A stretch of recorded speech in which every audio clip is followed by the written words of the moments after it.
बाजार और जिंदगी के खेल में उतार चढ़ाव, स्टॉप लॉस, टारगेट ये तो चलते रहेंगे, लेकिन खेलना जरूरी है। जी हां, और आज से शुरुआत हो रही है सितंबर सीरीज के खेल की भी। तो क्या होगा एक्शन, कितना होगा एक्शन, ये होगा आज का हमारा खास फोकस। आज आप सबका स्वागत है शेयर बाजार लाइव में। नमस्कार, मैं हूं अनिल सिंह भी। और नमस्कार, मैं हूं दीपांशु भंडारी। अनिल जी, एक और एक्शन पैक दिन की शुरुआत है और बाजार के एक्शन पर फोकस रहेगा। मस्ती की पाठशाला का इंतजार है, स्पोर्ट्स डे बहुत बड़ा दिन होने वाला है। सर बताइए, आज के लिए बड़े ट्रिगर्स क्या हैं? बिल्कुल दीप, और स्पोर्ट्स डे मैं हमेशा ये कहता हूँ कि ज़िंदगी में दो चीज़ आदमी को कभी ख़त्म नहीं होने देनी चाहिए अपने अंदर। एक तो अपने अंदर का बचपन और दूसरा अपने अंदर का खिलाड़ी। अगर ये दो चीज़ें आपके अंदर हैं तो आप कभी ज़िंदगी में बूढ़े नहीं होंगे। हमेशा आप बचपन में या जवानी में रहेंगे और आप ज़िंदगी को एंजॉय करेंगे। जितना खेल सकें, जो खेल सकें, खेलना ज़रूर चाहिए। और इससे मेरा मतलब ये सिर्फ दिमाग का खेल ना हो, ये खेल मैदान पर हो। और यही वजह है आज हम देश और दुनिया के साथ मना रहे हैं स्पोर्ट्स डे। कल है खेल दिवस, लेकिन चूंकि कल शनिवार है तो आज हम मना रहे हैं। आइए देखिए एक झलकी।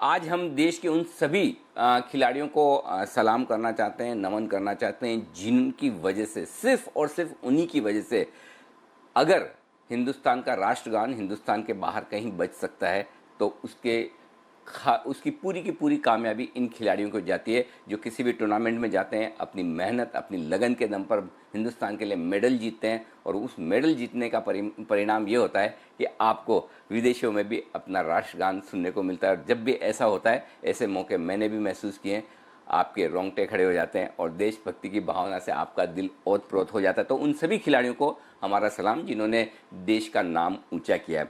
आइए अब आगे बढ़ते हैं और आज का एक्शन आपके सामने रखते हैं। सितंबर सीरीज की शुरुआत हो रही है और शुरुआत हो रही है बेहद दमदार नोट के साथ, क्योंकि अमेरिका में अंदाजा ये था कि कल रहेगी कमजोरी। हम जब बंद हुए 90 अंक नीचे डाउ फ्यूचर से, लेकिन उसके विपरीत दिन भर बहुत ही मजबूती के साथ ट्रेडिंग सेशन हुआ। हालांकि थोड़ा बहुत उतार चढ़ाव रहा, लेकिन लाल निशान में फिसला नहीं हमें डाउ, और 160 अंकों की मजबूती के साथ हुआ बंद। नेस्डेक फ्यूचर्स जरूर थोड़े से कमजोर रहे, नेस्डेक के मार्केट थोड़े से कमजोर रहे, लेकिन कोई चिंता की बात नहीं है। अब आप देखिए, डाउ फ्यूचर्स भी मजबूती के साथ कारोबार कर रहे हैं। डिफेंस ये एक ऐसा सेक्टर है जो आज रहेगा फोकस में। प्रधानमंत्री ने डिफेंस मैन्युफैक्चरिंग बढ़ाने का जो अपना लक्ष्य है, जो वादा है, उसे और आगे बढ़ाने की कोशिश की। रक्षा मंत्री की तरफ से भी इसी तरह के बयान आते हुए दिखे, और हमारे जो आर्मी के चीफ हैं, उनका भी ये कहना है कि मैं हमेशा ये चाहूँगा कि अगर हिंदुस्तान की फ़ौज कभी लड़े तो सारे के सारे हमारे अपने बने हुए हथियारों से लड़े। तो ये है डिफेंस सेक्टर की बड़ी खबरें, जिनके दम पर आज ये तमाम शेयर एक्शन में रहेंगे। वैसे इस एक्शन की शुरुआत कल ही देखने को मिल गई थी। कल आखिरी आधे एक घंटे में काफ़ी दमदार तेजी इन शेयरों में होती दिखी। सोने चांदी की कीमतों में भारी उतार चढ़ाव के साथ तेज़ गिरावट का माहौल बनता हुआ दिखा है, और सोना अब काफ़ी इंटरेस्टिंग लेवल 50,000 के नज़दीक आता हुआ दिख रहा है। चांदी 64,000 के नज़दीक आती हुई दिख रही है। भारत में कोरोना का नया रिकॉर्ड बना है, जो कि आप देखना सुनना नहीं चाहते हैं, लेकिन 76,000 से ज़्यादा नए मामले कल कोरोना के सामने आते दिखे, जो कि एक दिन का अब तक का सबसे ज़्यादा रिकॉर्ड है। जी दीप। बिल्कुल अनिल जी, पर काफ़ी सारे ट्रिगर्स है सर, आपने बताया, और काफ़ी सारे क्यूज़ पर भी नज़र है। अगस्त सीरीज अनिल जी मजबूत नोट पर क्लोज होती हुई दिखी है। 4% निफ्टी का गेन, लगभग 9% बैंक निफ्टी, तो अच्छी तेज़ी रही है। ये हफ्ता भी हमने देखा है कि लगातार 4 दिन तेज़ी का ही माहौल रहा है। तो अब बताइए सर, सितंबर सीरीज़ का आपको सेटअप क्या लग रहा है? सितंबर सीरीज़ के ट्रेड के लिए आपकी क्या राय है? बिल्कुल दीप, और पिछले 5 ट्रेडिंग सेशन ऐसे रहे हैं जब बाजार हरे निशान में बंद हुआ है। देखते हैं आज तेजी का सिक्सर लग पाता है नहीं, लेकिन सितंबर सीरीज की शुरुआत करने के लिए डेटा बेहद इंटरेस्टिंग है। पहले मैं आपको थोड़ा सा डेटा बता दूं कि डेटा क्या कह रहे हैं। पहले एफआईज की तेजी की पोजीशन के साथ शुरुआत करते हैं। सितंबर सीरीज की शुरुआत में 75% नेट लॉन्ग है एफआईज के इंडेक्स फ्यूचर्स में। और मजे की बात है ये, ऑलमोस्ट हाईएस्ट लेवल के आसपास है नेट लॉन्ग जो एफ के हैं। पिछली सीरीज से आज कम आप कंपेयर करेंगे तो 9% ज़्यादा है। पिछली सीरीज की शुरुआत में, जुलाई की सीरीज की शुरुआत में एफ के नेट लॉन्ग 66% है, अब 75% है। ये इंडिकेशन इस बात का है कि एफ का मूड क्या है और मूड किस तरह से बदला है वो देखिए। मार्च की सीरीज की जब हमने शुरुआत की थी तो एफ के नेट लॉन्ग आप सोच भी नहीं सकते क्या थे, सिर्फ 14%। 14% मार्च की सीरीज से सिर्फ और यहाँ अब आप देखिए 75%। तो ये एफ का मूड दिखा रहा है कि भारतीय बाजारों पर वो बुलिश है। ऑफ कोर्स खाली हमारे बाजारों पर बुलिश नहीं है, पूरी दुनिया पर बुलिश है, लेकिन है तो सही ना। तो 75% की तेजी की नेट पोजीशन के साथ एफ अगर इंडेक्स फ्यूचर्स में सितंबर सीरीज में आगे बढ़ रहे हैं, ये एक बड़ी बात है। दूसरी बात, सितंबर सीरीज आमतौर पर बड़े मूव्स के लिए जानी जाती है। आप देखिए पिछले साल सितंबर सीरीज में 6% से ज़्यादा की तेजी बनी, उसके पहले 5% से ज़्यादा की कमजोरी हुई। 5-6% का मूव सितंबर सीरीज में आम बात है। तो इसका मतलब क्लियर कट है कि एक बड़े मूव की तैयारी रखनी चाहिए। और दूसरी बात है कि जब मूड माहौल पॉजिटिव साइड पर है तो संभावना पूरी ये है कि आपको ये मूव ऊपर की तरफ आता दिखे। तो सितंबर सीरीज की शुरुआत में यहाँ से और आप बढ़त बनाने का देख सकते हैं। उस लिहाज से अगर 12,000 के आसपास पहुँच जाए बाजार, अगर डेटा के लिहाज से देखें और पिछले ट्रेंड के लिहाज से देखें तो बड़ी बात नहीं। 4 से 6% का मूव सितंबर में आना आम बात है और वो हो सकता है। तो ये दूसरी बड़ी चीज़ है। तीसरी चीज़ जो है निफ्टी और बैंक निफ्टी के रोल ओवर को लेकर, दीप रोल ओवर्स थोड़े से कम हुए हैं। 78% के मुकाबले में 73% के रोल ओवर हुए हैं। पिछले महीने 78% थे और 3 महीनों की एवरेज देखेंगे तो 69% के मुकाबले में 79% के मुकाबले में 73%, 79% के मुकाबले में 73%। तो रोल ओवर थोड़े कम है और इसकी वजह ये कि जब सीरीज के हाईएस्ट लेवल पर बाजार बंद हो तो आमतौर पर ट्रेडर्स ये कोशिश करते हैं कि चलिए प्रॉफिट बुक कर लिया जाए, कल देखेंगे या अगली सीरीज में बाद में देखते हैं। वो आमतौर पर एक धारणा होती है। इसलिए ट्रेडर्स की तरफ से तेजी की पोजीशन पर प्रॉफिट बुकिंग हुई है, लेकिन एफ दमदार लॉन्ग पोजीशन बनाकर आगे आ रहे हैं। तो एफ के लॉन्ग ओवर्स रोल ओवर्स ज़्यादा हैं और ट्रेडर्स के थोड़े से कम। बैंक निफ्टी में आप देखिए 75% की एवरेज के मुकाबले में 70% का 75% अगस्त की रोल ओवर के मुकाबले में 70% का हुआ। तो निफ्टी और बैंक निफ्टी में रोल ओवर्स थोड़े से कम है, लेकिन कोई चिंता की बात नहीं है। रोल ओवर्स ज़्यादा हों और वो ट्रेडर्स के ज़्यादा हों और एफ के या बड़े प्लेयर्स के ज़्यादा ना हो तो चिंता की बात है। तो एफ के दमदार रोल ओवर्स और ट्रेडर्स हल्के होकर सीरीज में जा रहे हैं, इसका मतलब क्लियर कट है जिन्होंने पोजीशन नहीं बनाई है वो डेफिनेटली अब बनाएंगे। तो ये आपके लिए आगे चलते हुए एक अच्छे ट्रिगर का काम करेगा। तो ये दूसरी चीज है। तीसरी चीज दीप जो मैं बताना चाहता हूं, पुट कॉल रेशियो 1.64 पर हम शुरुआत कर रहे हैं। मैं ये तो नहीं कहूंगा ओवरबॉट है, लेकिन सीरीज की शुरुआत करने के लिए 1.64 का पुट कॉल रेशियो कम भी नहीं है।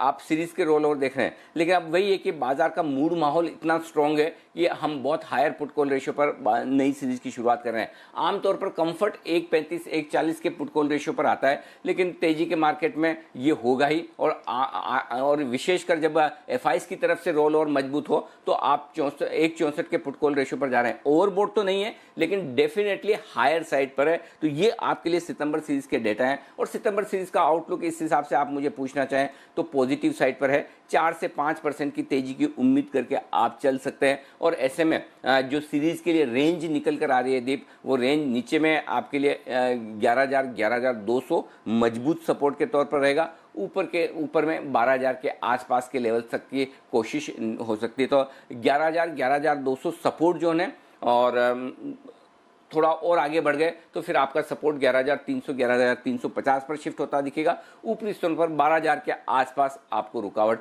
थोड़ी सी देखने को मिल सकती है। तो ये आपके लिए सितंबर सीरीज का क्लियर कट आउटलुक मैं आपको बता सकता हूँ। जी दीप।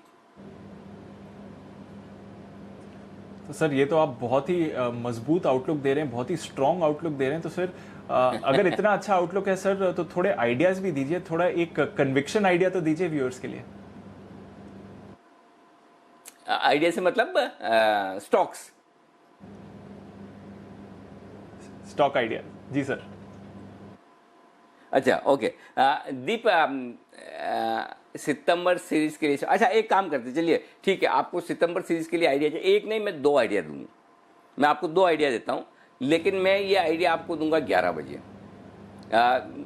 अब से लेके 11 बजे तक और मैं आपको 2 बहुत बेहतरीन पूरे कॉन्फिडेंस वाले और हालांकि शेयर मार्केट में गारंटी तो किसी चीज़ की होती नहीं है, लेकिन मैं ये कह सकता हूँ कि ये 2 आइडिया ऐसे मैं आपको इन्वेस्टमेंट के तौर पर दूंगा जो आपको मज़ा आ जाएगा सुनकर भी, और जो लोग इन्वेस्ट करेंगे उनको भी। तो चलिए, ये मेरा वादा है। और मैं 11 बजे, अब आप कहेंगे कि ये बात मैं 11 बजे तक क्यों टाल रहा हूँ, तो 11 बजे है ना, हम एक शो बड़ा इंटरेस्टिंग करने जा रहे हैं, और आपने पूछा तो मैं वहाँ पर, हालांकि उस शो में मेरे आइडिया का प्लान नहीं है, मैं खाली एंकर करने वाला हूँ, लेकिन हम चैंपियन स्टॉक्स करके हम एक शो करने जा रहे हैं 11 बजे। हमारी पूरी टीम होगी साथ में, और हम स्पोर्ट्स के साथ मिलाकर, खिलाड़ियों के साथ मिलाकर एक बेहतरीन शो करने वाले हैं, जहां आपको बढ़िया इन्वेस्टमेंट आइडियाज़ भी मिलेंगे, और साथ ही एक मस्ती का डोज भी होगा, खेलों की उसमें पूरी आप रिफ्लेक्शन देखेंगे। तो वहां पर मैं आपको 2 ऐसे बेहतरीन आइडियाज़ दूंगा। जो लोग अच्छे स्टॉक्स में इन्वेस्ट करना चाहते हैं, प्लीज़ आप जुड़िएगा 11 बजे। मेरे दो पर्सनल 2 आइडियाज़ ऐसे हैं, जो 2 स्टॉक मुझे यहाँ पर इस लेवल पर आज के दिन बहुत पसंद है, मैं आपको 11 बजे वाले शो में बताऊंगा। ये मेरा वादा है दीप। तो अब से लेकर 11 बजे तक का समय आप मुझे दे दीजिए। तो अनिल जी, ये तो आपने बोनस कर दिया। मैंने तो एक आइडिया मांगा था, आपने अब 2 बड़े आइडियाज आने की तैयारी में। तो 11 बजे का जो हमारा स्पेशल शो है चैंपियन स्टॉक्स, इसका इंतजार करेंगे अनिल जी। सुपर ओवर वहां पर हमें आते हुए दिखेगा, और बेहतरीन स्टॉक्स के बारे में भी चर्चा होगी। तो सर फिर बताइए, इसका तो इंतजार है, पर आज का जो सेटअप लग रहा है उसको कैसे देख रहे हैं? आज के जो संकेत हैं उनकी क्या रीडिंग है आपकी? देखिए, ग्लोबल संकेत पॉजिटिव हैं, एफआईज पॉजिटिव, डीआईज नेगेटिव, वायदा कारोबार न्यूट्रल, सेंटीमेंट और ट्रेंड पॉजिटिव। कल के 5 जो थे आज 5 है, कोई कुछ भी किसी तरह का कोई बदलाव नहीं। निफ्टी की सपोर्ट रेंज में और ऊपरी रेंज में कोई बदलाव नहीं। निफ्टी 11,425 11,475 सपोर्ट जोन है, कल भी था आज भी है। 11,625 11,675 कल की रेंज दी थी, आज भी है। और आपको याद होगा दीप की 11,400 निकलते ही मैंने आपको कहा था कि 11,625 11,675 निफ्टी की एक्सपायरी का पहले का टारगेट है, और कल हम 11,615 तक पहुंचे। मेरे ख्याल से हाई 11,617, तो 625 के बेहद नज़दीक तक हम पहुंचे। तो ऑलमोस्ट टारगेट आपके हासिल हुए। और बैंक निफ्टी का टारगेट 23,200 तक का था, तो 23,200 से थोड़ा आगे बढ़े, हम 23,700 तक आ गए। वो मतलब और पार करने में कोई दिक्कत वाली बात नहीं है। तो कम से कम हम उससे आगे जरूर बढ़ रहे हैं। और कल भी आपने देखा बैंक निफ्टी पर बाय कॉल, परसों बाय कॉल, तो सारे बाय कॉल्स आपके काम आते हुए दिख रहे हैं। आइए बैंक निफ्टी की रेंज दूँ, 23,425 23,475 ये आज की सपोर्ट रेंज है। बहुत नज़दीक के लेवल है, बैंक निफ्टी की वॉलेटिलिटी के लिहाज से बहुत नज़दीक के लेवल है, लेकिन मुझे लगता है इसी से काम चल जाएगा। अगर किसी वजह से कमजोरी हुई तो नीचे की एक रेंज में आपको हैंडी रहे दे देता हूँ, 23,100 से 23,200 ये ब्लाइंड बाय लेवल है। 23,100 23,200 आता है तो ब्लाइंड बाय है, आएगा नहीं। 23,425 23,475 पर ही डे ट्रेडर्स अगर मिल जाए तो अपने को खुश नसीब समझे। ऊपरी स्तरों पर बैंक निफ्टी 23,700 23,800 हल्की रुकावट का लेवल है, यहां पर हम खुलेंगे। एक बार उसे पार किया तो फाइनल टारगेट जो बैंक निफ्टी का मेरा बनकर आ रहा है वो 23,950 से 24,050, ये 100 पॉइंट की रेंज है जहां पर प्रॉफिट बुकिंग करके इंतजार करना चाहिए फिर से करेक्शन का। तो 23,950 से 24,050 ये आपके टारगेट्स नीचे की तरफ के आएंगे। अब आइए छोटी रेंज 11,525 11,600 आज निफ्टी की छोटी रेंज है। 11,475 11,625 ये निफ्टी की आज की मीडियम रेंज मानकर चलें, और बड़ी रेंज 11,425 से 11,675 ये आपके लिए रहेगी। इस रेंज पर आपको फोकस करना है। अब आइए बैंक निफ्टी 23,450 से 23,700 ये आज की दिन की छोटी रेंज है। 23,200 से 23,800 ये दिन की मीडियम रेंज हो सकती है, और 23,100 से लेकर 23,950 ज़्यादा से ज़्यादा 24,050 ये आज की रेंज है बैंक निफ्टी के लिए। तो दीप ये आपके लिए रेंज और लेवल्स। ओके, ये है आज के लिए अहम रेंज और लेवल्स जहां पर हमें नज़र रखनी पड़ेगी।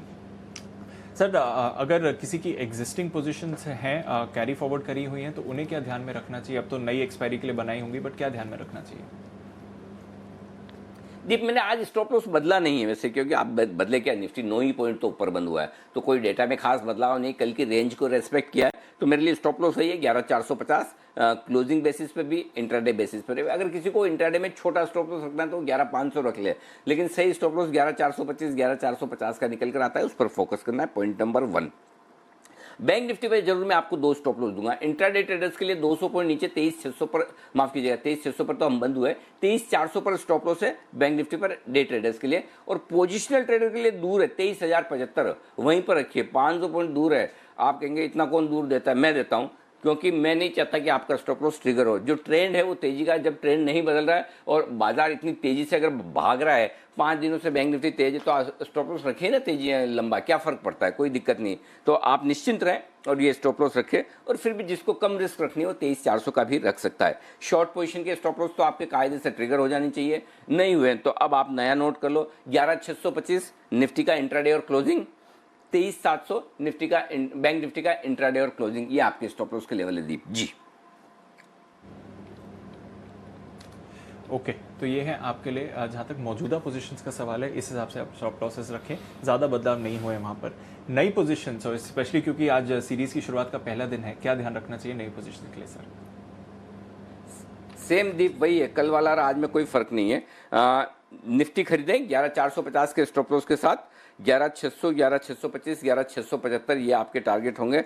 बैंक और ये निफ्टी बेचने की राय है 11,625 से 11,675 रेंज है जहां बेचना चाहिए। अब अगर आपको सेफ चलना है तो ऊपर में करते रहें, 11,675 तक का ऊपरी लेवल जो हो सकता है उसके जितना नजदीक बेचेंगे उतना ठीक है। 11,700, 11,625 से मूड बनाइए, ज़्यादा बढ़िया जगह 11,675 है बेचने की। 11,700 का स्ट्रिक्ट स्टॉप लॉस, 11,600, 11,550 और 11,525 ये 3 टारगेट के लिए आपको बेचना है।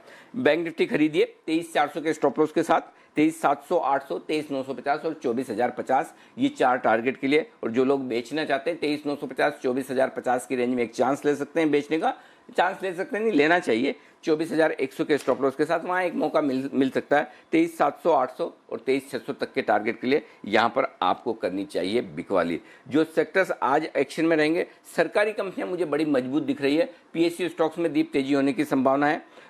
और इसके अलावा डिफेंस शेयर तो बढ़ेंगे, जो हम बात करते हैं कि जिस तरह से प्रधानमंत्री जी, वित्त मंत्री जी सबके बयान आए तो डिफेंस शेयर बढ़ेंगे। मिड कैप और स्मॉल कैप शेयरों का एक्शन भरपूर रहेगा और चलता रहेगा, आगे भी बढ़ता रहेगा।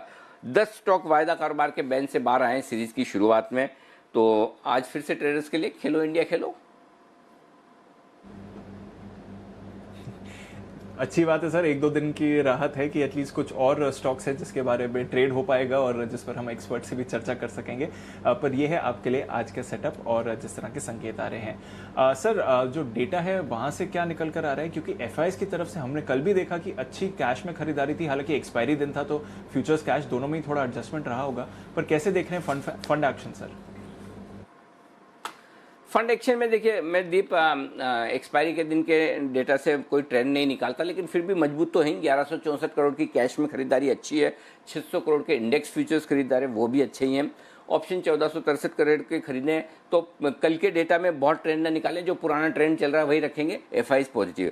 जो पुराना ट्रेंड घरेलू फंड का चल रहा है नेगेटिव का, वही रखेंगे। 809 करोड़ की उन्होंने बिकवाली की, तो उसमें ज़्यादा कोई खास बात है नहीं। वायदा कारोबार के डेटा भी मैं सीरीज़ का आउटलुक दे चुका हूँ, लेकिन फिर भी मैं आपको बता दूँ कि आज के लिए अभी पहले 11,500 मजबूत सपोर्ट है। 19 लाख शेयर पुट में वहाँ पर हैं और 11,600 हल्की रुकावट है। 15 लाख शेयर है। पोजीशन सीरीज की शुरुआत में कम है और मैं वीकली पोजीशन की ही बात कर रहा हूं, तो 11,500, 11,600 इमीडिएट रेंज है। 11,600, 625 के पार निकलेंगे तो 50-75 पॉइंट की तेजी और बनने की संभावना है। बैंक निफ्टी 23,500 के आसपास 3 लाख शेयरों का ओपन इंटरेस्ट पुट और कॉल में है, तो 23,500 टूटना नहीं चाहिए। 23,400, 23,500 बहुत मजबूत सपोर्ट जो है दिन के लिए। ऊपरी स्तरों पर हल्की रुकावट 23,800 के आसपास है और वो पार किया तो 24,000 तक की जगह बैंक निफ्टी पर खुलती है। ये बैंक निफ्टी के डेटा है, तो डेटा कम है दीप, आज बहुत ज़्यादा डेटा है नहीं, तो बस ठीक है। सीरीज की शुरुआत में इतने ही है, तो देखते हैं आगे क्या कुछ होता है। बट ओवरऑल रुझान पॉजिटिव साइड का है, खरीदारी का रुझान है। बाय ऑन डिप्स की स्ट्रेटेजी जी दीप। ओके, बाय ऑन डिप्स की ही स्ट्रैटेजी रहेगी। सर एक छोटा सा सवाल और यहाँ पे था मार्केट सेटअप को लेकर। कल भी हम चर्चा कर रहे थे कि एक जो बैंक निफ्टी में कैचअप रैली है वो हम आती हुई दिख रही है, पर अगर निफ्टी और bank Nifty level to level comparison करें डेट्स के हिसाब से तो अभी भी एक बड़ा मूवमेंट बाकी है। पर एक जो इंटरेस्टिंग चीज हो रही है सर, निफ्टी में हम लगातार देख रहे हैं कि पिछले 4 दिनों से वैसे कंसोलिडेशन हो रहा है पर रोज हायर लेवल्स पर ही क्लोजिंग आती हुई दिख रही है। तो ये जो आउट परफॉर्मेंस थी और अब अगर निफ्टी में बाकी सेक्टर्स भी परफॉर्म करते हैं तो क्या अब निफ्टी फिर से आउट परफॉर्मेंस के लिए तैयार दिख रहा है? कोई डाउट ही नहीं है दीप मुझे इसमें कि निफ्टी के आउट परफॉर्मेंस और बीच बीच में ये ना मैं इसको निफ्टी के अंडर परफॉर्मेंस नहीं मानता जो पिछले 5 दिनों से 10 दिनों से हो रहा है। मैं इसको बैंक निफ्टी की कैचअप रैली मानता हूँ, क्योंकि बैंक निफ्टी पीछे रह गया तो बैंक निफ्टी को अचानक से याद आया, अरे भाई मुझे भी तो भागना है, ये अकेले काम भागते जाएगा तो मैं कहाँ रहूँगा। तो मुझे अभी भी अगर आप स्ट्रेंथ के लिहाज से देखेंगे तो निफ्टी की स्ट्रेंथ बैंक निफ्टी के मुकाबले में कहीं ज़्यादा है।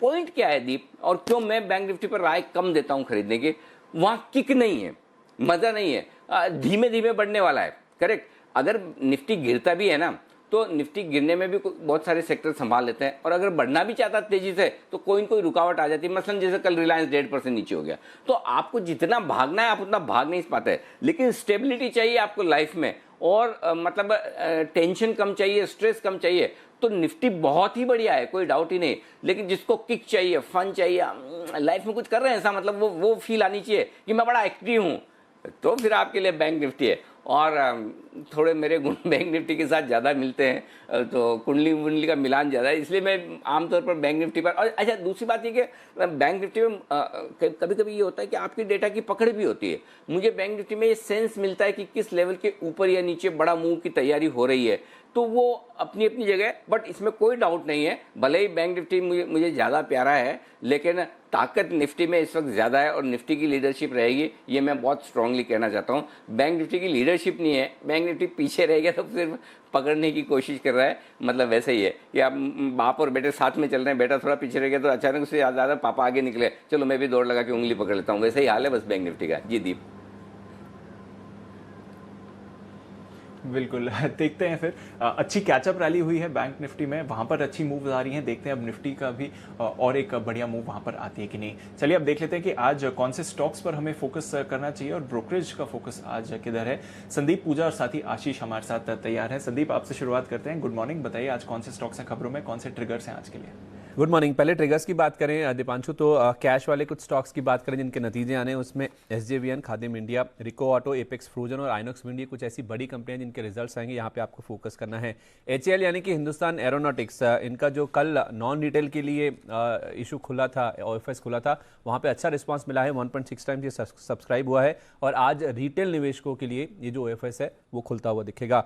मैक्स इंडिया, इसकी आज फिर से लिस्टिंग होने जा रही है, तो इस स्टॉक पे भी आज आपको नजर रखनी होगी। एक्सचेंजिंग सोल्यूशन, इनकी आज बोर्ड की बैठक है और बोर्ड बैठक में डीलिस्टिंग के ऊपर विचार होगा, तो ये स्टॉक भी फोकस में रहेगा। हेल्थ केयर ग्लोबल एंटरप्राइजेस, इनका आज ओपन ऑफर खुल रहा है। सेस्को कंपनी ने 26% हिस्सेदारी खरीदने के लिए ये ओपन ऑफर लॉन्च किया है। 130 रुपए पर 430 करोड़ रुपए में कुल करीब 3.25 करोड़ शेयर्स हैं, जो कि इस ओपन ऑफर के जरिए एक्वायर करने की योजना है। आखिर में ट्रिगर्स में अगर आप देखें तो इंडियाबुल्स वेंचर्स, इनकी आज पूंजी जुटाने पर बोर्ड बैठक है, ये स्टॉक भी आज फोकस में रहेगा जब आउटकम आएगा। कुछ नतीजों की बात करें जो कि कल बाजार बंद होने के बाद आए हैं, उसमें FNO में पहले आप NMDC देखिए। हमारा अनुमान था कि नंबर्स कमजोर आएंगे, उससे भी कमजोर आते हुए दिखे हैं नंबर्स की। अगर आप बात करें, आए इन लाइन विद एक्सपेक्टेशन है, 40% के आसपास का ड्रॉप है। कामकाजी मुनाफा अगर आप देखें 790 करोड़ रहने का अनुमान था, 750 करोड़ आया है, गिरावट है 60% की। 41% मार्जिन रहने का अनुमान था, घटकर 39% के आसपास आए हैं, और मुनाफे में 55% का ड्रॉप है। हम कह रहे थे 845 करोड़ रुपए का मुनाफा आएगा, गिरकर 531 करोड़ रुपए के आसपास के नंबर्स यहां पे आते हुए दिखे। लेकिन अच्छी बात यह है कि इन्होंने अपना छत्तीसगढ़ में जो आयरन एंड स्टील प्लांट है उसके डीमर्जर को बोर्ड ने मंजूरी दे दी है। GMR इंफ्रा, यहां पे नंबर्स कमजोर आते हुए दिखे हैं, आय इनकी 43% घटी है। कामकाजी फ्रंट पे ये मुनाफे से घाटे में आते हुए दिखे हैं, मार्जिन्स निगेटिव हो गए, और जो घाटा है वो बढ़ता हुआ दिखा। पहले 335 करोड़ था, अब वो घाटा बढ़कर 834 करोड़ रुपए होता हुआ दिखा। लेकिन 5000 करोड़ रुपए इन्होंने जुटाने की यहाँ पे योजना दी है, जो पूंजी जुटाने की है वो जरूर आज फोकस में रहेगा। और उसके साथ साथ जो कंपनी ने अपने जो कारोबार है उसकी रिस्ट्रक्चरिंग को भी मंजूरी दी है। अपने जो एनर्जी ट्रांसपोर्ट कारोबार है उसको डीमर्ज किया जाएगा, और अब केवल एयरपोर्ट कारोबार इस कंपनी में बचता हुआ दिखेगा। GMR पावर और GMR अर्बन इंफ्रा नई कंपनी में ट्रांसफर होती हुई दिखेगी। शेयरधारकों को 10 शेयरों के बदले में नई कंपनी के 1 शेयर मिलता हुआ दिखेगा। ये पूरा स्कीम ऑफ अरेंजमेंट आपके सामने है। इसके अलावा कैश सेगमेंट में अगर आप देखिए तो PNC इंफ्रा, इसके नंबर्स आए थे, आय 28% घटी है, कामकाजी मुनाफा 18% का ड्रॉप है। मार्जिन जरूर इनके बढ़कर आते हुए दिखे, जो 23% के थे वो 26% होते हुए दिखे हैं, लेकिन मुनाफे के फ्रंट पे आप देखिए करीब 50% के आसपास का ड्रॉप है। 178 करोड़ वाला मुनाफा घटकर 92 करोड़ होता हुआ दिखा है। हिम्मत सिंह का सीडे, यहाँ पे भी आप देखिए नंबर्स कमजोर आए हैं, 72% इनकी आय घटी है। कामकाजी फ्रंट पे ये मुनाफे से घाटे में आ गए हैं। 85 करोड़ रुपए का बिड्डा लॉस इन्होंने पोस्ट किया है, मार्जिन नेगेटिव हैं, और 45 करोड़ रुपए के मुनाफे के मुकाबले 140 करोड़ रुपए का घाटा इन्होंने इस तिमाही में पोस्ट किया है। वाटर बेस्ड नंबर्स यहाँ पे भी आपको कमजोर नजर आएंगे, जहां पे आय 47% घटी है, कामकाजी मुनाफा 55% का ड्रॉप आपको दिखाएगा। मार्जिन 16.5% वाले 14% पर आ गए, और जो मुनाफा है वहां पे भी 57% का ड्रॉप है। 11.5 करोड़ का मुनाफा महज अब 5 करोड़ रुपए के आसपास आके थम गया है। इडलवाइज फाइनेंशियल सर्विसेज नंबर्स तो यहाँ पे काफी कमजोर आपको नजर आएंगे। ये कंपनी मुनाफे से घाटे में आई है। आय इनकी देखिए 25.5% घटी है, कामकाजी मुनाफे में 43% का ड्रॉप है। 55% वाले जो मार्जिन है वो घटकर 42% पर आ गए, और 132 करोड़ रुपए का जो मुनाफा था वो अब घाटे में तब्दील हो गया, करीब 250 करोड़ रुपए के आसपास के। लेकिन आपको बता दें, इनका जो वेल्थ कारोबार है उसमें 51% हिस्सा बेचने के लिए बोर्ड ने मंजूरी दे दी है। पीएजी नाम की एक पीई फर्म है, यहाँ पे ये हिस्सा बेचा जाएगा। 2200 करोड़ रुपए के आसपास में ये डील होती हुई दिखी है।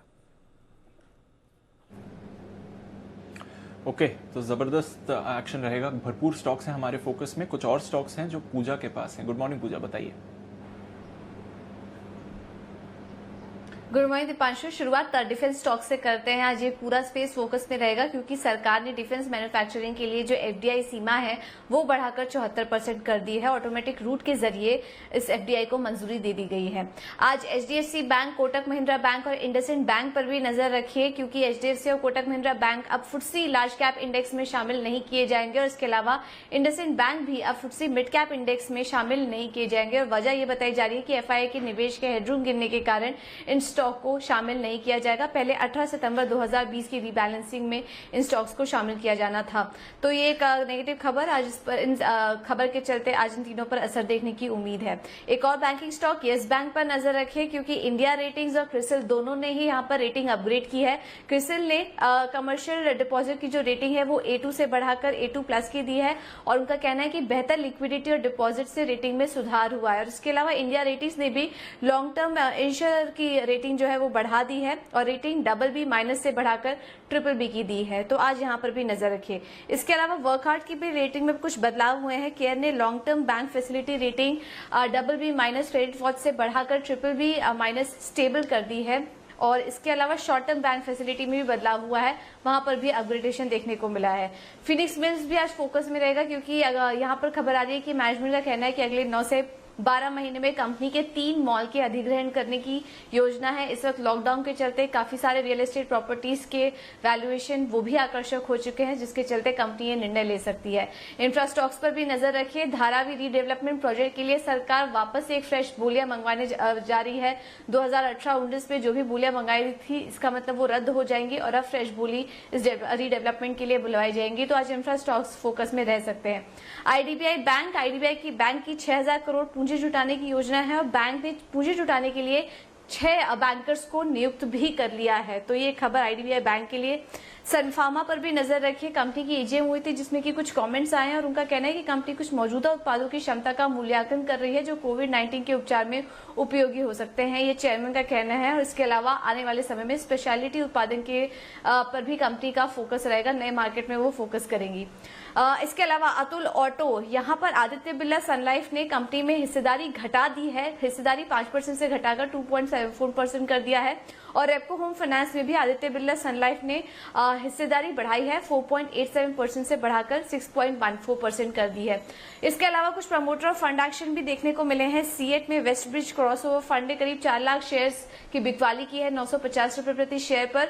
और सेंट गोबेन में भी कुछ खरीदारी हुई है प्लेटस वेल्थ मैनेजमेंट की तरफ से। यहाँ पर उन्होंने करीब 12.5 लाख शेयर्स की खरीदारी की है। हिस्सेदारी करीब 1.37% बैठती है। कुछ प्रमोटर्स की तरफ से भी खरीदारी और बिकवाली देखी गई है। एलेम्बिक में प्रमोटर्स ने करीब 3 लाख शेयर्स की खरीदारी की है 26 अगस्त को। जामना ऑटो में प्रमोटर्स ने करीब 53,000 शेयर्स की खरीदारी की है। ये खरीदारी 25 अगस्त को देखने को मिली है। सोमानी सेरेमिक्स में भी प्रमोटर्स की तरफ से खरीदारी हुई है। 25 से 26 अगस्त के बीच करीब 3 लाख शेयर्स की खरीदारी प्रमोटर ने की है। और अल्ट्राटेक सीमेंट, यहां पर भी प्रमोटर पिलानी इन्वेस्टमेंट ने 21 अगस्त को बिकवाली की है। करीब 1.25 लाख शेयर्स की बिकवाली, 1.3 लाख शेयर्स की बिकवाली यहां पर प्रमोटर की तरफ से अल्ट्राटेक सीमेंट में देखी गई। ओके, तो लगातार कुछ नाम हैं जहां पर हम रेगुलर प्रमोटर एक्शन देख रहे हैं, वहां पर भी नजर रखेंगे और भरपूर फंड एक्शन भी है।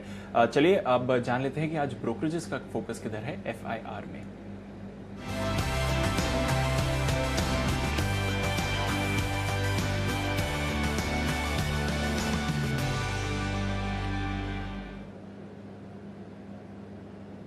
गुड मॉर्निंग आशीष, बताइए आज कौन सी ब्रोकरेज रिपोर्ट्स हैं?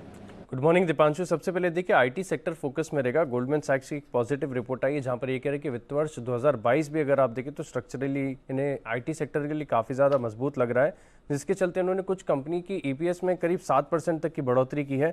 और सभी स्टॉक्स में अगर आप देखें तो इन्हें टीसीएस सबसे ज़्यादा वेल पोजीशन नजर आ रहा है। टीसीएस पर रेटिंग अपग्रेड कर दिया और जो लक्ष्य दिया है इन्होंने करीब न्यूट्रल से रेटिंग बदलकर खरीदारी की राय दी है। 2598 रुपये का इन्होंने लक्ष्य दिया है। इसके अलावा अगर आप देखें तो इन्फोसिस पर भी खरीदारी की राय दे रहे हैं, टेक महिंद्रा पर भी खरीदारी की राय है और HCL टेक ये स्टॉक भी इन्हें पसंद आ रहा है क्योंकि यहाँ पर भी जो उन्होंने रेटिंग है उसे अपग्रेड कर अब ये खरीदारी की राय दे रहे हैं। लक्ष्य में फिलहाल अगर आप देखें तो कोई बदलाव नहीं किया है।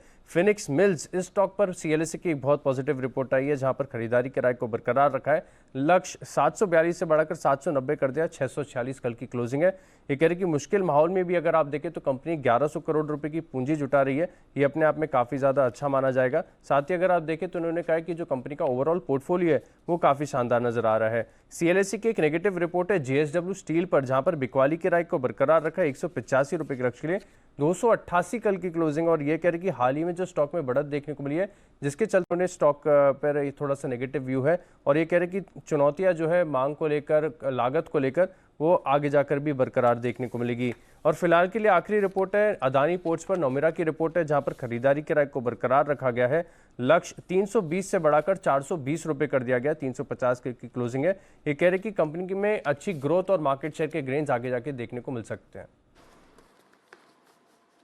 ओके, तो ये है वो तमाम रिपोर्ट्स जिन पर आप करिएगा फोकस, रहेगा एक्शन भरपूर। आइए, भरपूर एक्शन है हमारे एक्सपर्ट्स के साथ, करते हैं शुभ शुरुआत पिक ऑफ द डे के साथ।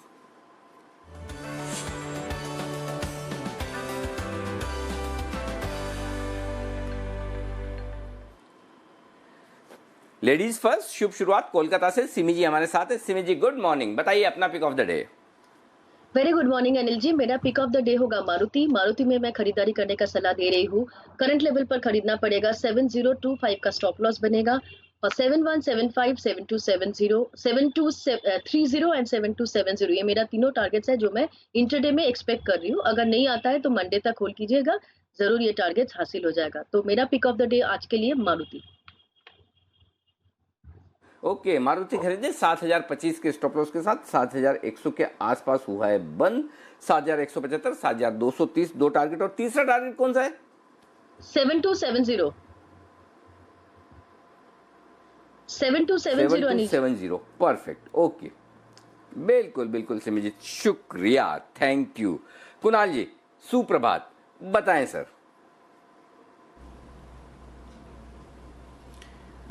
सुप्रभात अनिल जी, सुप्रभात दीपांशु। अनिल जी, मेरी खरीदारी की राय है और एक स्टॉक जो कि कमाल कर रहा है काफी हफ्तों से, उसी में खरीदारी की राय है। स्टॉक का नाम है डिक्सन टेक्नोलॉजीज, जिसमें कल के ट्रेड में हमने एक ब्रेकआउट आते हुए दिखा है। मुझे लगता है कि ये स्टॉक 5 डिजिट्स में ट्रेड करेगा, जिस तरह के इसके लक्षण दिखाई दे रहे हैं। तो इन स्तरों पर खरीदारी करके चलें। 8400 रुपए पर 8400 पर स्टॉप लॉस रखें। पहला टारगेट जो है वो 8900 का पहला टारगेट है और 9300 रुपीज का दूसरा टारगेट है, जिसके लिए डिक्सन टेक्नोलॉजीज में मेरी खरीदारी कराए। गजब भागा ये शेयर, इसका तो IPO आया था तब मुझे याद है, शायद 2,500-3 हजार रुपए के आसपास उस समय था भाव इसका। गजब, नॉन स्टॉप क्या दौड़ा है, और लिस्टिंग के दिन भी इसने कमाल किया था और अब भी कमाल करता हुआ दिख रहा है। डिक्सन कहीं रुकने का और थकने का नाम है नहीं रुकने और थकने के लिए जाने जाते हैं हमारे एक और एक्सपर्ट, और वो है बंसल जी। भले काम कम ज़्यादा करें वो अलग बात है, लेकिन रुकते और थकते नहीं हैं। बंसल जी, कोई है पिक ऑफ द डे या NOTA? Good morning Anil ji, good morning Deepanshu. Anil ji, पहले तो सुबह सुबह एक बढ़िया सुंदर हीमोग्लोबिन बढ़ाने वाले कॉम्प्लीमेंट के लिए अनिल जी तहे दिल से शुक्रिया। अनिल जी, बिल्कुल पिक ऑफ द डे है और खरीदारी की राय है। HDFC AMC पर एकदम बॉटम पे खड़ा है और काफी इन्वेस्टर मीट चल रही हैं। आजकल तो स्टॉक बिना बताए भाग जाते हैं और ये भी जब भागेगा तब लोग याद करेंगे। 2400 के स्तरों का स्टॉप लॉस और 2700 के शॉर्ट टर्म टारगेट के लिए HDFC AMC को खरीदने की राय है। बंसल जी, मुझे अभी भी एक बहुत स्ट्रांग फीलिंग आती है आपको लेकर। आप गलत फील्ड में हैं। आपको है ना डॉक्टर होना चाहिए, डॉक्टर बंसल। सोचो कितना बढ़िया आपके नाम के आगे डॉक्टर लगता है, डॉक्टर बंसल। और आप मतलब देश दुनिया के बेहतरीन डॉक्टर। मतलब इसमें भी हमें अगर कोई बोलेगा कि सुबह सुबह मुस्कुराए हंसे तो हम ये बोलेंगे हमारा खून बढ़ा। आपको उसमें भी हीमोग्लोबिन दिखता है।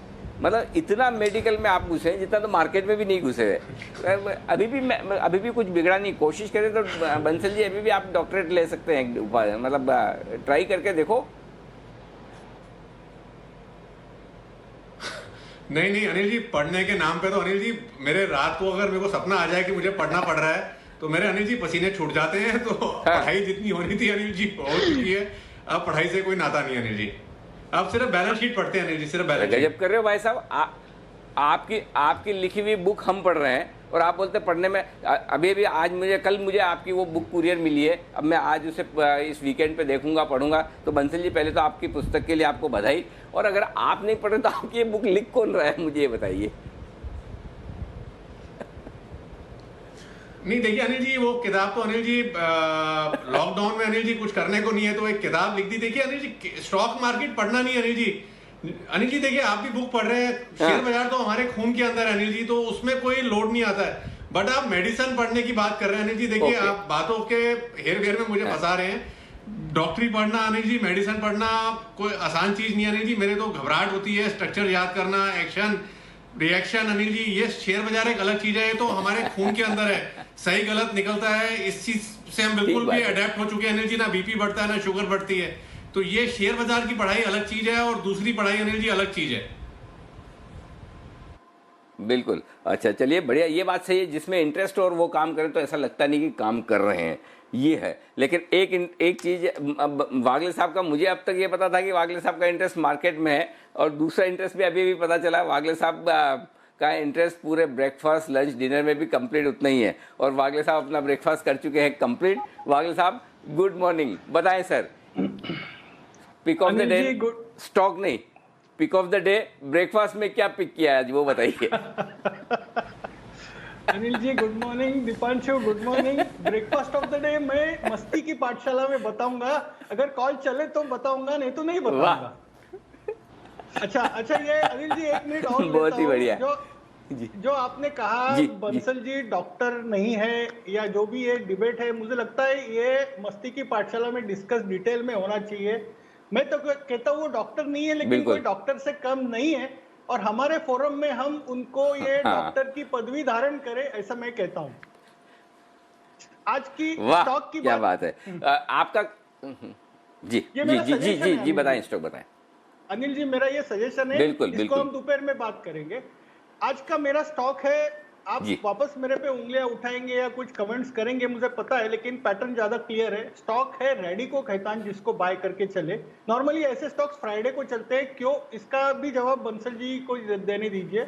421 का बंद है, 412 412 का मेरा स्टॉप लॉस है। क्लियर प्राइस और वॉल्यूम और राउंडिंग बॉटम ब्रेकआउट है। मुझे लगता है अगले कुछ दिनों में, 2 से 3 दिनों में ये 444 तक जा सकता है। तो 7 से 8 रुपए की रिस्क, एक 20-22 रुपए का रिवॉर्ड या एक अच्छा 5-6% के लिए ट्रेड लिया जा सकता है। इसके ऊपर एक शेयर बोल देता हूं, मैंने अभी बनाया है, थोड़ा किसी से इंस्पायर होकर बनाया, ओरिजिनल कुछ और है। मुझे याद नहीं है, लेकिन हम नजर भी उठाएं तो हंगामा हो जाता है और वो कत्ल भी कर दें तो चर्चा नहीं होती। ये है ना शेयर बंसल जी के लिए, क्योंकि देखो बंसल जी आपके मुंह से अगर कोई लीकर स्टॉक का नाम निकल जाए तो मतलब कत्ल वाला मामला हो जाता है। इधर कहना हमारे वागले साहब लीकर स्टॉक रिकमेंड करके निकल जाते हैं और उनको कोई कुछ कहता नहीं है। तो ये देखिए वक्त वक्त की बात है, आदमी की बात है। आप कुछ भी करें, थोड़ा सा करें, बड़ा हो जाता है। वागले साहब बड़ा करके चुपचाप निकल जाते हैं रेडी को खैतान रिकमेंड करके। चलिए, रेडी को खैतान है वागले साहब को पसंद, यहाँ पर करें आप खरीदारी। Sachin ji good morning sir, बताएं आपका pick of the day. Good morning Anil ji. Anil ji, यहाँ पर पिक ऑफ द डे मेरा है सन फार्मा। मुझे लग रहा है कि ओवरऑल फार्मा ये सेक्टर वापस लाइमलाइट में होना चाहिए। एंड जिस तरीके से रोलोवर्स हुए काफ़ी स्ट्रॉन्ग है। इनफैक्ट सन फार्मा में भी डिस्पाइट दी कंसोलिडेशन यहाँ पर एक अच्छी हेल्दी रोलोवर्स हुए। सो जिस तरीके से स्ट्रक्चर है, मुझे लग रहा है शॉर्ट टर्म के लिहाज से यहाँ पर लॉन्ग पोजीशन बनानी चाहिए। 532 के आसपास की क्लोजिंग है। सो 535 532 ऑन द वे अपसाइड यहाँ पर ये स्टॉक आपको अक्यूमुलेट करना है, बाय करना है। 525 का लगाना है स्टॉप लॉस। एंड इमीडिएटली मुझे लग रहा है कि पहला टारगेट अराउंड 550-555 के रेंज में प्लेस्ड है। स्ट्रक्चरली अगर हम देखें तो मुझे लग रहा है काफ़ी बड़ी एक्सटेंडेड मूव भी आ सकती है through out the series. And series के लिए मुझे लग रहा है कि अराउंड 585 तक के लक्ष्य भी आने चाहिए। तो जिस तरीके से स्ट्रक्चर है, जिस तरीके से रोलोवर डेटा प्लेस्ड है, मुझे लग रहा है फार्मा काफ़ी बड़ा कंटेंडर होगा सितंबर सीरीज के लिए। एंड उसमें से मुझे लग रहा है कि एक अच्छा आउट परफॉर्मेंस देखा जा सकता है Sun Pharma. Okay, good morning Sumit ji, बताएं सर आपका क्या इरादा है आज। Good morning Anil ji. इरादा तेजी का ही है। मार्केट्स में तेजी देखने को मिल रही है और स्टॉक भी तेजी का है। और बैंक निफ्टी के कंपैरेटिवली ज्यादा तेजी दिख रही है। और पिछले एक हफ्ते से रोज ये बोल रहा हूं कि बैंक निफ्टी के अंदर शॉर्ट कवरिंग बहुत ज्यादा देखने को मिलेगी। और अभी तो शॉर्ट कवरिंग की शुरुआत होगी और यहाँ से 1500-2000 पॉइंट का मूव बैंक निफ्टी में आने वाले दिनों में या 2 से 4 दिनों में देखने को मिलेगा। तो ये बैंकिंग स्टॉक्स पीछे नहीं हटेंगे, ये एक अच्छी तेजी दिखाएंगे। कोई भी डिप आता है तो खरीदारी करनी है। एक्सिस बैंक के अंदर, एक्सिस बैंक में कल भी एक मजबूती देखने को मिली। डिप्स में खरीदारी करें। यहाँ सीएमपी पे भी आज मार्केट खुलने के बाद खरीदारी कर सकते हैं। नीचे में 460 के आसपास का सपोर्ट है ट्रेडिंग के लिहाज से। तो एक्सिस बैंक का 460 का सपोर्ट है और ऊपर में लगता है एक्सिस बैंक 490 रुपए से लेके 500 रुपए तक के मूव जल्दी दिखाएगा। आज इंट्राडे में 485 तक का मूव देखने को मिलना चाहिए। तो एक्सिस बैंक में खरीदारी करके चलने का सलाह रहेगा। ओके, तो एक्सिस बैंक में करें तेजी। सिद्धार्थ जी भी हमारे साथ है। सिद्धार्थ जी नमस्कार, स्वागत है आपका भी। बताएं सर क्या है आपकी बेहतरीन पिक।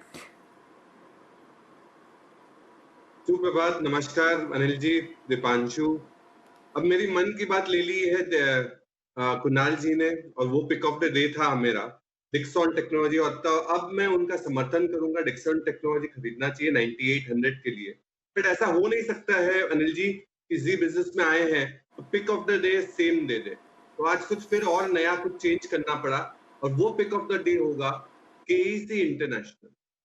जी हाँ, KEC international power transmission distribution की कंपनी, रेलवेज में बहुत अच्छा सप्लाई कर रही है। टोटल ऑर्डर बुक की बात करें तो शानदार ऑर्डर बुक है, 19,700 करोड़ का ऑर्डर बुक और उसमें से 5,000 करोड़ L1 मतलब ऐसा ऑर्डर बुक जो इमीडिएटली इसका अप्रूवल आ ही जाएगा। तो रेवेन्यूज के स्ट्रीम्स खुले हुए हैं। ओवरऑल तरीके से मुझे लगता है कि केईसी इंटरनेशनल पे जरूर ध्यान देना चाहिए। लोअर डेट है, 364 का टारगेट होना चाहिए। ओके, 364 के टारगेट के लिए केईसी इंटरनेशनल में करें आप खरीदारी, ये है राय। आइए अब कुछ और स्टॉक्स जहां पर एक्शन रहने वाला है उस पर राय ली जाए। डिफेंस स्टॉक आज एक्शन में रहेंगे ही। हिंदुस्तान एरोनॉटिक्स लिमिटेड HAL का ऑफर फॉर सेल भी खुला हुआ है। 1001 का फ्लोर प्राइस रखा है। कल इंस्टीट्यूशन का हिस्सा बंद हुआ, 1.25 गुना से ज्यादा भरा है। रेस्पॉन्स ठीक मिला है। HAL या फिर कोई और डिफेंस स्टॉक सिद्धार्थ जी जो आपको पसंद हो, खरीदना चाहिए, बताइए। नहीं, HAL बहुत बेहतरीन कंपनी है अनिल जी, इसमें कोई दो राय नहीं है, बिल्कुल बने रह सकते हैं। इसके साथ अगर कुछ आपको एडिशन करना हो तो मुझे लगता है कि भारत इलेक्ट्रॉनिक्स और साथ में और एक मोनोपोली बिजनेस है इस सेगमेंट में और वो है मिधानी मिश्र धातु। मिश्र धातु भी बहुत बेहतरीन कंपनी है। मोनोपोली इसलिए कहता हूं क्योंकि स्पेशल अलॉयज में ये लोग की डिफेंस में बहुत अच्छी सप्लाई होती है। तो मिश्र धातु और भारत इलेक्ट्रॉनिक्स दोनों पे जरूर ध्यान रखें। ओके, मिश्र धातु, भारत इलेक्ट्रॉनिक्स दोनों पर ध्यान रखना चाहिए जिस तरह से एक्शन वहां पर बन रहा है। आइए कुछ और स्टॉक्स के बारे में हमारे एक्सपर्ट से चर्चा करते हैं और देख लेते हैं कि किस तरह का एक्शन आज बन सकता है। सचिन जी, एनएमडीसी जरा इसकी चार्ट भी देखिए, पिछले कुछ दिनों में अच्छी तेजी बनी है, नतीजे ऑफ कोर्स खराब रहे हैं, थोड़ी रिस्ट्रक्चरिंग भी हो रही है कारोबार को लेकर, बट चार्ट स्ट्रक्चर क्या बता रहा है जहां तक एनएमडीसी का सवाल है? दीपांशु, यहाँ पर चार्ट्स पे ऐसे कोई बड़ी वीकनेस नहीं है। पिछले 5 दिनों से स्टॉक थोड़ा सा स्लाइड जरूर हुआ है, बट एक कंसोलिडेशन के ही संकेत नजर आ रहे हैं। तो जिस तरीके से यहाँ पर फिलहाल प्राइस एक्शन प्लेस्ड है, मुझे लग रहा है 100 एक काफ़ी इंपॉर्टेंट रेजिस्टेंस है। अगर ये ब्रीच हो जाता है तो वापस स्टॉक में एक अच्छी तेजी आ सकती है। ऑन द कॉन्ट्ररी, जिस तरीके से अभी सपोर्ट्स यहाँ पर शिफ्ट हुए हैं अराउंड 90-92 एक अच्छा बेस है। तो अगर यहाँ से डिक्लाइन भी होती है तो मुझे लग रहा है यहाँ पर एक बाय ऑन डिक्लाइन कैंडिडेट ही होगा। आइडियल लेवल होगा अराउंड 92 के आसपास, जहाँ पर आपको ये पोजीशन बनानी चाहिए। एंड 100 एक रेजिस्टेंस है, तो वहाँ पर डेफिनेटली स्टॉक को वापस एक बार रिव्यू करना चाहिए। ओके, एनएमडीसी पर नजर रखिए, इस पर आज नतीजों के दम पर भी आपको रिएक्शन आते हुए दिखेगा। साथ ही कुछ और स्टॉक्स जहां पर एक्शन हमें आते हुए दिख सकता है, पीएनसी इंफ्रा, शायद सेठी साहब भी इस स्टॉक के बारे में कुछ दिन पहले बात करके गए थे। सुमित जी, पीएनसी इंफ्रा की चार्ट्स देखिए, नतीजे भी आए थे इसके, वैसे तो कमजोर रहे नतीजे, चार्ट स्ट्रक्चर क्या बता रहे हैं सर? दीपांशु देखिए, पीएनसी इंफ्रा में लोअर लेवल से लास्ट 5-7 दिनों में तेजी देखने को मिली और तेजी देखने के बाद 200 डीएमए लेवल ब्रेक हुआ और उसके बाद ये थोड़ा सा कंसोलिडेट कर रहा है। आई थिंक स्टॉक के अंदर ओवरऑल चार्टिकली अगर देखेंगे तो चार्ट्स अच्छे ही दिख रहे हैं। जब तक ये नीचे में 155-160 के लेवल नहीं तोड़ता तब तक लॉन्ग पोजीशन होल्ड करके चले। ऊपर में स्टॉक का 176 का लेवल टूटना जरूरी है, 175-176 का लेवल एक बार टूटेगा तो उसके बाद पीएनसी इंफ्रा के अंदर एक अपसाइड मोमेंटम बिल्डअप होगा और फिर ये ऊपर में 190 रुपए तक के लेवल भी दिखा सकता है। तो स्टॉक का स्ट्रक्चर मजबूत है, मार्च के हाईज ब्रेक हुए हैं, 200 डीएमए के ऊपर सस्टेन कर रहा है, थोड़ा सा कंसोलिडेट कर सकता है, but overall long positions hold करके चलने का सलाह रहेगा। कुणाल जी, जरा इंडिया बुल्स वेंचर के चार्ट देखिए, आज है बोर्ड की बैठक और इक्विटी के जरिए पूंजी जुटाने पर होगा विचार। आपका कोई इरादा है खरीदारी या बिकवाली करने का? अनिल जी देखिए, इसमें काफ़ी उठापटक हमने देखी है कल के ट्रेड में, और जिस तरह का स्ट्रक्चर है मुझे लगता है कि स्टॉक में कुछ बड़ा होने की पूरी संभावना है। एक रेजिस्टेंस है चार्ट पर 220 के आसपास, जिसके ऊपर कल के ट्रेड में स्टॉक टिक नहीं पाया, लेकिन जैसे ही ये 220 के ऊपर निकलेगा मुझे लगता है कि इसमें एक आपको तेजी देखने को मिलेगी। इन स्तरों पर मेरी खरीदारी की राय नहीं है, लेकिन जिनके पास पोजीशन है मुझे लगता है कि 190 के स्टॉप लॉस से बने रहना चाहिए। 220 पार होगा तो स्टॉक में फिर आपको 270-75 के लेवल्स भी देखने को मिल सकते हैं। ओके, एडलवाइज ये एक और स्टॉक है जहां पर सचिन जी जरा चार्ट्स देखिए और बताइए। यहाँ पर रिजल्ट्स आए, रिजल्ट्स तो नेचुरली कमज़ोर रहने ही, आजकल सबके ही कमज़ोर है। आय 25% घटी है, कामकाजी मुनाफा 43% घटा है, मार्जिन भी 55% से घटकर 42% रह गए, नुकसान किया है 245 करोड़ का। लेकिन एक इंटरेस्टिंग चीज़ ये कि इनका वेल्थ मैनेजमेंट कारोबार है, ये पीएजी ग्रुप को बेचने जा रहे हैं, 2200 करोड़ के आसपास की डील का ऐलान किया है, वो एक पॉजिटिव खबर है। तो एडलवाइज के चार्ट्स देखकर बताइए सचिन जी क्या करना है इसमें? अनिल जी, यहाँ पर इतनी बड़ी वीकनेस नहीं नज़र आ रही है। इनफैक्ट जिस तरीके से स्ट्रक्चर है, अपने वीकली चार्ट्स पे एक ब्रेकआउट ऑलरेडी रजिस्टर किया है स्टॉक ने। तो जिस तरीके से ओवरऑल फॉर्मेशन है, मुझे लग रहा है अराउंड 90-92 के आसपास के स्विंग्स बनने चाहिए। एंड अगर हम एक ओवरऑल स्ट्रक्चरली इसका स्टॉप लॉस देखें तो काफ़ी लंबा होगा, अराउंड 74 तक का। बट ट्रेडिंग के लिहाज से मुझे लग रहा है यहाँ पर 85 के ऊपर पोजीशन बनानी चाहिए। स्टॉप लॉस आपको काफ़ी क्लियर मिलेगा अराउंड 80 तक का। तो मुझे लग रहा है यहाँ पर बायस पॉजिटिव ही रखना है जब तक 83 ये लेवल होल्ड कर रहा है। एंड जिस तरीके से मोमेंटम है, मुझे लग रहा है 85 के ऊपर वो अनलॉक होगा। 92 के टारगेट के लिए लॉन्ग पोजीशन होल्ड करनी चाहिए।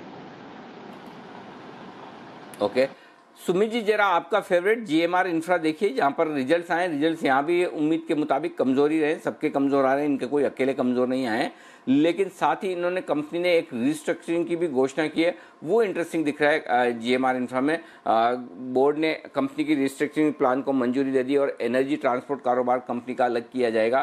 क्या अगर कमजोर खुले तो कहीं खरीदारी का मौका है, क्या कुछ करना चाहिए? जी देखिए अनिल जी, चार्ट्स एकदम विपरीत है, रिजल्ट्स के एकदम अगेंस्ट, एकदम अपोजिट है। चार्ट्स ये नहीं बोल रहे कि इसमें कोई मंदी देखने को मिलेगी। इनफैक्ट चार्ट्स में तो पिछले एक हफ्ते के अंदर स्टॉक ने लोअर लेवल से आप 5 रुपए की तेजी देखने को मिली है, यानी 20 रुपए से स्टॉक ने रैली स्टार्ट करी थी और 25-26 रुपए तक ये स्टॉक आ चुका है। और 20, 20.5 या 21 के आसपास ही हमने भी स्टॉक को लास्ट वीक रेकमेंड किया था जीएमआर इंफ्रा और वहां पे 20% का अपसाइड का टारगेट दिया था, तो वो तो अचीव हो गया। अब रही बात यहां से क्या होगा, मेरे को लग रहा है शायद इतनी बड़े मूव के बाद थोड़ा सा प्रॉफिट बुकिंग आएगा, थोड़ा सा डिप देखने को मिलेगा, लेकिन लोअर लेवल्स पे स्टॉक में खरीदारी करना चाहिए। ऊपर में जो कल का हाई लगा है वो जैसे ही ब्रेक होगा 26 रुपए 70 पैसे का, तो उसके बाद स्टॉक में मोमेंटम और बिल्डअप होगा और फिर 28 से 30 रुपए तक का मूव देखने को मिल सकता है। तो स्टॉक को थोड़ा सा नीचे आने दे, फिर खरीदारी करें।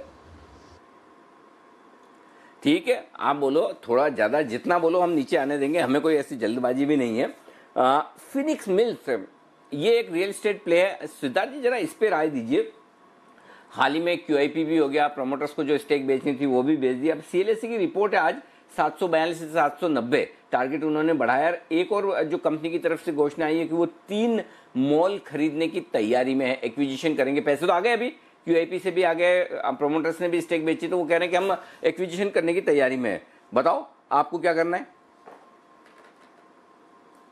जी सर, सबसे बड़ी चीज फिनिक्स मिल जो है वो कमर्शियल सेगमेंट पे ज्यादा है, तो इनका टर्न अराउंड होना और स्ट्रॉन्ग परफॉर्मेंस देना एक बहुत बड़ी उम्मीद बनती है आने वाले समय में, आने वाले क्वार्टर्स में। जो पैसे जुटाए हैं उसको डेफिनेटली अच्छी जगह इन्वेस्ट कर सकते हैं। हमारी इस पे कोई पर्टिकुलर राय नहीं है, बट स्टॉक बहुत अच्छी है। बट इसी सेगमेंट से अनिल जी एक स्टॉक कहूंगा, वो है सेंटेक रियलिटी।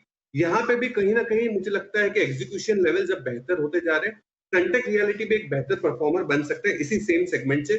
नीडलेस टू से ये सेगमेंट का जो किंग है वो है ओबेरॉय और गोदरेज प्रॉपर्टीज, क्योंकि मुझे लगता है कि जिस हिसाब से महाराष्ट्र में स्टैम्प ड्यूटी घटाई गई है, ये बहुत बड़ा फायदा मिल सकता है ये सेगमेंट। ओके, ये है आपके लिए राय इस वक्त फिनिक्स मिल्स पर। ये एक और स्टॉक है। एक स्टॉक और है जो बड़ा इंटरेस्टिंग दिख रहा है, वो है यस बैंक। आपको याद होगा जब भी यस बैंक की ये जो समस्याएं हुई थी और जिसकी वजह से स्टॉक गिरा, काफ़ी लोगों ने वहाँ से अपने डिपॉजिट्स भी निकाले हैं। अब जिन लोगों के डिपॉजिट्स हैं उनके लिए एक अच्छी खबर, क्रिसिल ने इनके कमर्शियल डिपॉजिट्स की जो रेटिंग है उस रेटिंग को बढ़ाया है, और साथ ही इंडिया रेटिंग ने भी इनके लॉन्ग टर्म बॉन्ड्स की रेटिंग को बढ़ाया है। तो यस बैंक की बैलेंस शीट में उसकी जो आर्थिक स्थिति है उसमें जो सुधार होता हुआ दिख रहा है, उसके चलते हुए 2 रेटिंग अपग्रेड आए, एक क्रिसिल की तरफ से, एक इंडिया रेटिंग की तरफ से। तो ये 2 रेटिंग अपग्रेड के बाद बंसल जी राय आपको देनी है। बस एक ही दिक्कत है, सर्किट 5% का स्टॉक का 5% का सर्किट रह गया, इसलिए छोटी रेंज में घूमता रहता है। जिन लोगों के पास पड़ा है, खरीदा हुआ है इन्वेस्टमेंट के तौर पर, उनको कहाँ ये करना चाहिए, ध्यान रखना चाहिए, क्या लेवल्स उनके लिए स्टॉप लॉस के तौर पर होंगे, ट्रेडर्स के लिए क्या होंगे, और ऊपर के लेवल्स कहाँ जाएंगे, बताइए। देखिए अनिल जी, एक तो अब आपने अनिल जी जब रिकमेंड किया था उस समय सिर्फ एकमात्र आप थे जो इसको रिकमेंड कर रहे थे। एज ऑफ नाउ 13 रुपए 80 पैसे 13 रुपीज 80 पैसा के स्टॉप लॉस के साथ होल्ड करने की राय है, और एक बार 16 रुपए 50 पैसे के लेवल्स टपेंगे तो डिस्क्लेमर है कि मैं खुद इसको बाय करूंगा जब 16 रुपए 50 पैसे के ऊपर निकलेगा।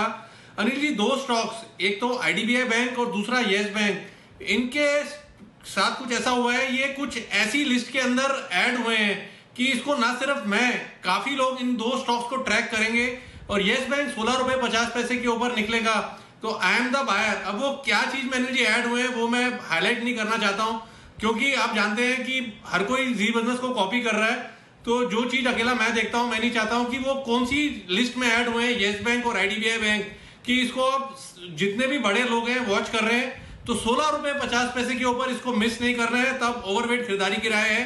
जिन्होंने खरीदा हुआ है 13 रुपए 80 पैसे के स्टॉप लॉस के साथ बने रहें। तो 16.50 के ऊपर लेना है तो मैं आपको बोल रहा हूँ आप अभी ले लो, मेरे बोलने पे अभी से लेके 16.50 तक की जिम्मेदारी मेरी, आगे की जिम्मेदारी आपकी। बंसल जी, चलेगा आपको? बिल्कुल अनिल जी, देखिए नोटेड। लेकिन अब आपने क्या अनिल जी गड़बड़ क्या करी है, आपने ऑन एयर बोल दिया है। ये चीज आपने मुझे उज्जीवन स्मॉल फाइनेंस बैंक के IPO में बोली थी।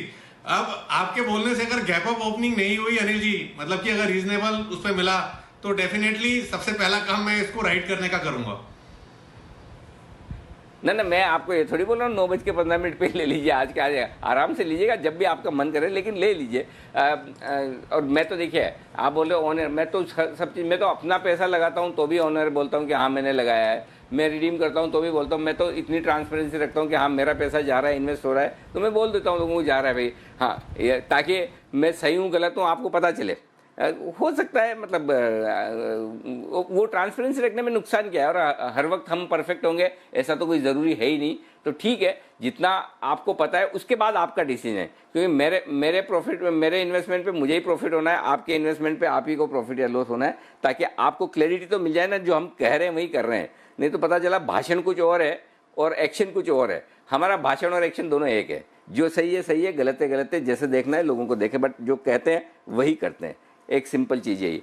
आइए अब और स्टॉक्स जहां पर एक्शन होगा उसमें से एक है सिमिजी, एक कैश मार्केट का स्टॉक है। अगर आप बता पाएं, हिम्मत सिंह का सीड, ये स्टॉक है, इसके रिजल्ट्स आए हैं और रिजल्ट्स रहे कमज़ोर, 72% आय घटी है, मुनाफा तो मतलब पूछो ही मत आप, नुकसान में आ गई कंपनी, बहुत ही ख़राब वाले रिजल्ट है।